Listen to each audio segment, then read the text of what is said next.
In the endless ocean of the internet, we search for connection, for fame, for that one piece of content that will make us stand out. But sometimes in the darkest, most hidden depths of the web, you find something that wasn't meant to be found, something that calls to you, something that changes you. Tonight, we investigate the chilling story of the Siren's Call, an online urban legend that claims a beautiful melody can lead you to unimaginable places or drag you to a terrifying end.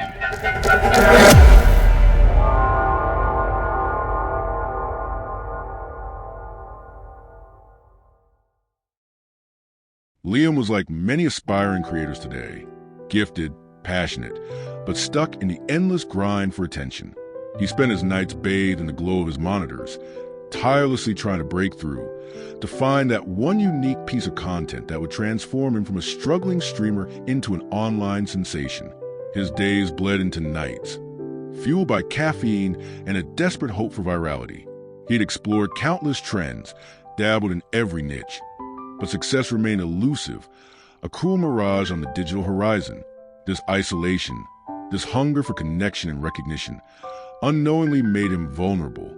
It pushed him to seek out places on the internet most people wouldn't dare to venture, whispering promises of unique content, of untold reach. He was ready to dive deep, to explore the darkest corners, if it meant finding his break. His search led him down digital rabbit holes, through layers of hidden web pages, until he stumbled upon an old, almost forgotten forum. There, a cryptic post pointed him to the Whisper Archive, a strange name for an even stranger discovery. Within lay a single audio file, Siren's Lament. The name itself hinted at ancient myth, but Liam, blinded by the promise of viral content, saw only opportunity. He clicked play. What poured from his speakers was unlike anything he'd ever heard, a melody of exquisite beauty, yet laced with undeniable, profound melancholy. It captivated him instantly, seeping into his very bones, promising wonders. He felt a surge of adrenaline, a profound certainty that this was his moment. This was the content that would finally make him famous.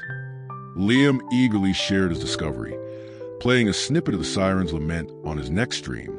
Initial reactions were mixed, awe at its beauty, but also a few unsettling comments about strange glitches, static, or unexpected buzzes from their devices. Liam, high on potential for viral fame, dismissed these as technical issues, but the manifestations began subtly, personally. The song would play softly from unexpected sources. A phone he hadn't touched, a tablet lying across the room, even his unpowered speaker. It was like the melody had imprinted itself, echoing from every piece of technology around him. Sleep offered no escape. His nights became a restless battle against insomnia, punctuated by vivid, suffocating dreams. Dreams of vast, dark oceans, of an alluring light far below, and always, the Siren's Lament calling to him, pulling him deeper. He'd wake in a cold sweat, utterly exhausted, yet with an overwhelming, almost compulsive, desire to listen to the music again. It was as if the song itself had begun to whisper directly into his subconscious, eroding his rest, replacing it with an insatiable need for melody. The song's presence intensified, bleeding into his surroundings. It seeped from unlikely sources, a neighbor's radio, the static of a dead television, even the low hum of his refrigerator. Liam, increasingly exhausted and isolated, found himself obsessively analyzing the audio file, convinced it held some profound secret, some hidden key to its power. His room, once just messy, became a reflection of his unraveling mind, a chaotic shrine to his digital obsession. His sister, Anna, noticing his alarming decline, tried to intervene. She heard the faint echoes of the song, the unsettling undercurrents that Liam seemed oblivious to. She recognized the red flags, the signs of a dangerous obsession. But when she finally heard the Siren's Lament for herself, she understood. The beauty was a facade. It was a lure, a trap. She pleaded with him to stop, to disconnect. But Liam, now deeply entrenched in its thrall, lashed out, convinced she simply didn't understand the true potential of his discovery. The song had truly begun its work, isolating him from reality, drawing him further into its embrace. In his obsessive search, Liam uncovered the terrifying truth behind the legend. The Siren's Lament was not merely a curse file, but a digital lure, a predatory entity feeding on the very human vulnerabilities Liam himself embodied. The hunger for validation, the creeping despair of isolation. It drew its victims in not with force, but with seductive promise of understanding, a melody that resonated with their deepest longings. The song began to twist, incorporating the voices of those he cared for, calling to him from within the melody, urging him deeper into its grasp. Anna, desperate to pull him back from the brink, confronted him, but it was too late. He was lost in the song's hypnotic embrace, his reality now entirely consumed by its digital siren song. The music had become his world, a beautiful, terrifying prison for which there was no escape. The song reached its terrible crescendo, the final, fatal embrace. For Liam, it was no longer just a melody.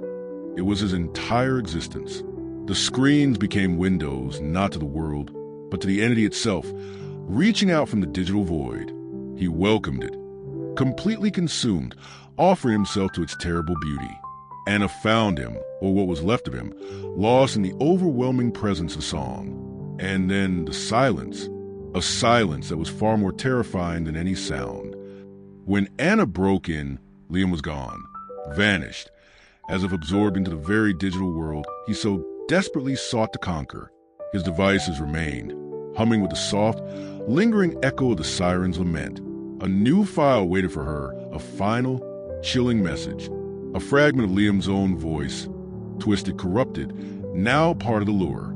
The cycle was not broken. It had merely found a new singer and a new listener.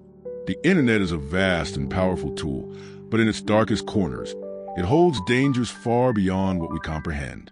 The siren's call is just one legend, one story whispered online, but it reminds us that our digital lives, our endless search for connection and content, can open doors to entities we can barely comprehend. They feed on our attention, on our isolation, on our despair. They don't need old houses. They just need you to be online. And once they're in, they don't just haunt your devices. They haunt your mind, your very soul. So, the next time you pick up your phone, the next time you scroll through your feed, listen closely. Because sometimes the most beautiful melodies hide the most terrifying truths. And the call, it's always there, waiting for you to listen.